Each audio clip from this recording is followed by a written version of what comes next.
Ton, énigmatique, immersif, théâtral. Celui qui a un pourquoi qui lui permet de vivre peut supporter presque n'importe quel comment.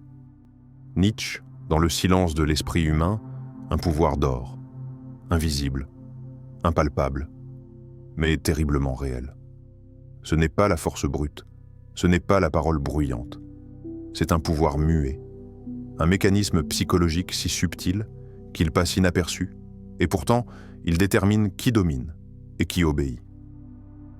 Aujourd'hui, nous allons dévoiler ce truc silencieux que Nietzsche appelait la volonté de puissance. Un levier intérieur, ignoré de la plupart, mais que ceux qui le maîtrisent transforment en ascension. Préparez-vous à voir le monde, et vous-même, autrement. Le vide comme départ. Ton, poétique, minimaliste, introspectif. Dans l'immensité du silence, un vide existe en chaque être humain. Un espace secret, où les voix du monde s'éteignent, où les bruits extérieurs se dissipent comme une brume se levant au matin. Ce vide, infiniment vaste, n'est pas une absence, mais une présence pleine de potentiel. C'est un territoire invisible où, paradoxalement, nous pouvons entendre notre propre vérité. Nietzsche, un esprit profondément radical, ne cherchait pas à combler ce vide. Il ne voulait pas le remplir de distractions, de bruit ou de fausses promesses de bonheur. Non. Il l'écoutait. Il en faisait sa source de pouvoir. Là où le monde moderne nous pousse sans cesse à fuir la solitude, à remplir chaque instant de clarté de bruit et d'agitation, Nietzsche voyait en ce silence une opportunité, un lieu de transformation. L'homme de connaissance doit pouvoir non seulement aimer ses ennemis, mais aussi haïr ses amis. Cette citation résonne comme un appel à l'indépendance de pensée. Mais pourquoi faut-il aller aussi loin, à ce point extrême de remise en question des relations humaines ? Nietzsche nous pousse à regarder au-delà des formes sociales et superficielles de nos connexions. Ce vide ne doit pas être vu comme une malédiction, mais comme une chance d'entrer dans une introspection pure. La plupart d'entre nous, nous fuyons ce vide. Pourquoi ? Nous remplissons notre esprit de distractions, que ce soit par les réseaux sociaux, la télévision ou la validation externe. Le bruit constant des notifications, des opinions, des jugements. Le monde semble nous hurler de l'extérieur qu'il faut toujours être occupé, toujours remplir chaque instant. Mais pourquoi ? Est-ce une peur de se retrouver face à soi-même, de découvrir des pensées ou des désirs que l'on préfère ignorer ? Est-ce que ce silence réveille en nous une vérité que nous ne voulons pas affronter ? Le silence est une invitation à écouter ce que nous avons ignoré pendant si longtemps. Nos propres voix intérieures, nos vérités cachées. Et si, au lieu de fuir ce vide, nous osions l'explorer ? Que découvririons-nous de nous-mêmes dans cet espace dépouillé de distractions et de prétentions ? Ce vide que nous cherchons à fuir peut-il être, en réalité, le point de départ de notre véritable transformation ? En le remplissant de notre propre énergie créatrice, ce vide devient une source infinie de liberté. Nietzsche a vu dans ce vide un outil, un laboratoire, où l'âme peut se forger, où la pensée peut être épurée, loin de tout ce qui est artificiel. Là, dans cette absence de bruit, de validation et de pression extérieure, on devient véritablement soi. Le silence, loin d'être un manque, devient alors une clé d'accès à l'essence pure. À ce moment précis, nous avons la possibilité de redéfinir nos choix, nos rêves, nos aspirations. Et toi, spectateur, comment réagis-tu à ce silence ? Le crains-tu ou y trouves-tu une forme plus authentique de toi-même ? Est-ce dans ce vide, ce silence profond que réside la véritable liberté ? Et si nous n'avions rien d'autre à faire que de l'écouter ? La volonté de puissance, ton, explosif, affirmatif, philosophique. Nietzsche ne parle pas de pouvoir politique. Il ne parle pas de conquêtes extérieures, de batailles publiques ou de titres. Il parle d'une puissance intérieure, d'une énergie brutale et sans pitié qui surgit du plus profond de l'être, capable de détruire les chaînes invisibles qui nous emprisonnent. Il parle de cette poussée existentielle qui se nourrit du vide, du silence, et qui, lorsqu'elle n'est pas refoulée, transforme l'individu en un feu créatif. Vivre, c'est vouloir survivre, c'est vouloir croître, c'est vouloir dominer. Cette citation n'est pas une invitation à une domination physique sur les autres. Elle est un cri pour la domination sur soi-même. La véritable question n'est pas comment dominer les autres, mais plutôt qu'est-ce qui en toi te retient, te paralyse, t'empêche de devenir ce que tu es censé être. La volonté de puissance n'est pas simplement l'aspiration à être fort. C'est une guerre intérieure, menée chaque jour contre les limitations imposées par la peur, la paresse, la complaisance. C'est une force brute qui nous pousse à dépasser nos faiblesses, à surmonter nos blessures, à affronter nos propres démons intérieurs. C'est lorsque tu choisis de rester calme face à l'injure que tu fais preuve de puissance. Silence, loin d'être une faiblesse, devient un acte de contrôle sur l'esprit. C'est ce moment précis où tu domines ton propre feu intérieur pour ne pas céder à l'impulsion de la colère. Ce n'est pas que tu n'as pas de ressentiment, c'est que tu choisis d'agir de manière consciente et non sous l'emprise de tes émotions. Tu ne cherches pas à prouver que tu es fort. Tu incarnes cette force. Tu n'as pas besoin de la justifier. Elle se manifeste dans la manière dont tu te tiens devant les défis, dans la manière dont tu affrontes les épreuves sans te laisser écraser par elles. Cette force se nourrit de discipline, de résilience et surtout de maîtrise. Pourquoi chercher à convaincre, à plaider, à supplier l'approbation des autres, quand ta propre transformation personnelle parle plus fort que 1000 mots? La véritable puissance réside dans ta capacité à incarner ton propre chemin, sans avoir à regarder en arrière pour chercher validation ou reconnaissance. Les autres peuvent ne pas comprendre, mais ce n'est pas à eux de juger ton parcours. Ce qui compte, c'est que tu sois en accord avec toi-même, que tu sois authentique dans tes choix, tes actions et tes intentions. Il ne s'agit pas de dominer le monde extérieur, il s'agit de dominer ton monde intérieur. En agissant avec intégrité, en maîtrisant tes émotions, en restant fidèle à ta vision, tu ne cherches pas à prouver ta force, tu la manifestes. Ainsi, Nietzsche nous invite à redéfinir la puissance.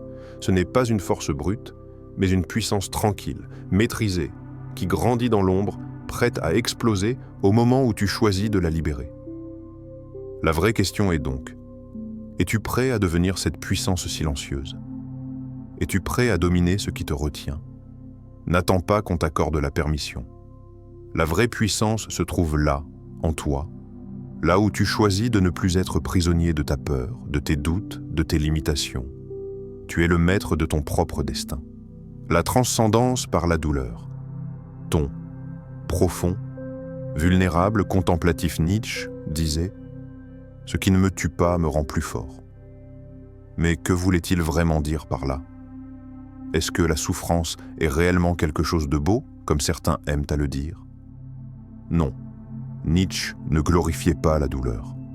Il ne nous incitait pas à la rechercher pour la recherche de la souffrance elle-même. Au contraire, il nous disait que la douleur, bien que terrible, est inévitable et qu'elle peut être transmutée en une force de transformation intérieure. La souffrance n'est pas une fin, c'est un pont, un passage obligé qui nous confronte à notre propre faiblesse, à nos limites, à nos peurs les plus profondes. Mais ce n'est pas une fin. Ce n'est que le début du processus alchimique, celui où l'âme, confrontée à l'adversité, peut choisir de se transformer. La douleur offre toujours un choix, le choix de fuir, de se laisser engloutir par la tristesse, la colère ou la résignation. Mais il y a un autre choix, transmuter la douleur en une force qui nous élève. Ce n'est pas facile. Cela demande du courage et de la patience. Mais dans cette transmutation, il y a une puissance silencieuse qui se crée. C'est une puissance qui échappe aux regards extérieurs, invisible aux yeux du monde. Personne ne voit l'épreuve que tu traverses, personne ne voit ce que tu ressens à l'intérieur. Mais toi seul sais à quel point ce processus de transformation peut être profond. Les blessures qui te marquent, qui t'accablent, peuvent aussi être les racines d'une sagesse plus grande, d'une force inébranlable. La douleur n'est pas un simple mal à guérir. Elle est une porte, une invitation. Elle nous pousse à explorer des parties de nous-mêmes que nous aurions préféré ignorer. Et c'est là, dans cette exploration, que la vraie transformation se produit. Combien de fois as-tu refoulé la douleur, l'as-tu ignorée, préférant faire comme si elle n'existait pas? Combien de fois as-tu préféré fuir dans la distraction, la colère, la tristesse, ou encore dans la recherche constante de l'évasion? Mais ces douleurs que tu as enfermées, que tu as cachées dans les recoins sombres de ton âme, sont-elles vraiment disparues? Et si chaque douleur que tu as traversée, chaque souffrance que tu as subie, était en réalité une leçon cachée, une clé secrète vers un soi plus fort, plus sage, plus libre? Et si, au lieu de les fuir, nous pouvions les accueillir, les comprendre et les utiliser comme un tremplin vers la liberté intérieure? La vraie question que Nietzsche nous pose n'est pas de savoir si la douleur fait mal. Bien sûr qu'elle fait mal. Mais plutôt, qu'est-ce que tu en fais? Comment choisis-tu de l'utiliser dans ton voyage intérieur? Fuir ou transmuter? Peux-tu imaginer passer une journée entière sans prétendre être quelqu'un d'autre? Sans chercher à plaire, à répondre aux attentes des autres, à porter ce masque de bonne personne, de réussite ou de conformité? Peux-tu simplement être toi-même, sans craindre d'être jugé, rejeté ou mal compris? Peut-être que dans ce vide, dans cette authenticité brute, se trouve une puissance insoupçonnée. Les masques ne sont pas tous faits de tissus ou de métaux. Beaucoup d'entre eux sont invisibles. Ils sont faits de crainte et de désir de validation. Chaque sourire forcé, chaque geste calculé, chaque mot prononcé dans le but d'être accepté est un masque que nous portons. Mais ce masque ne fait que nous éloigner de ce que nous sommes vraiment. La vraie puissance arrive lorsque tu oses poser ton masque et rester debout, sans protection, sans artifice, sans crainte. Le véritable courage réside dans cette vulnérabilité. Dans ce moment où tu choisis de te montrer tel que tu es, sans embellir, sans cacher, sans avoir peur du rejet. Car c'est dans ce processus de désabusement où tu abandonnes la façade que tu te connectes à ta véritable force. Une force qui n'a rien à prouver. Elle est juste là, dans ta vérité. Tu n'as pas besoin de prétendre. Tu n'as pas besoin de jouer un rôle. Car la plus grande victoire, la plus grande puissance, c'est d'être toi-même, sans masque, sans filtre, sans peur d'être incompris. Es-tu prêt à poser ce masque et à embrasser la personne que tu es vraiment? Peu importe les regards, les jugements ou la pression sociale, peux-tu te permettre d'être authentique et de voir dans cet acte un pouvoir que tu n'avais jamais imaginé posséder? La marche du surhomme. Ton, inspirant, narratif, rythmé.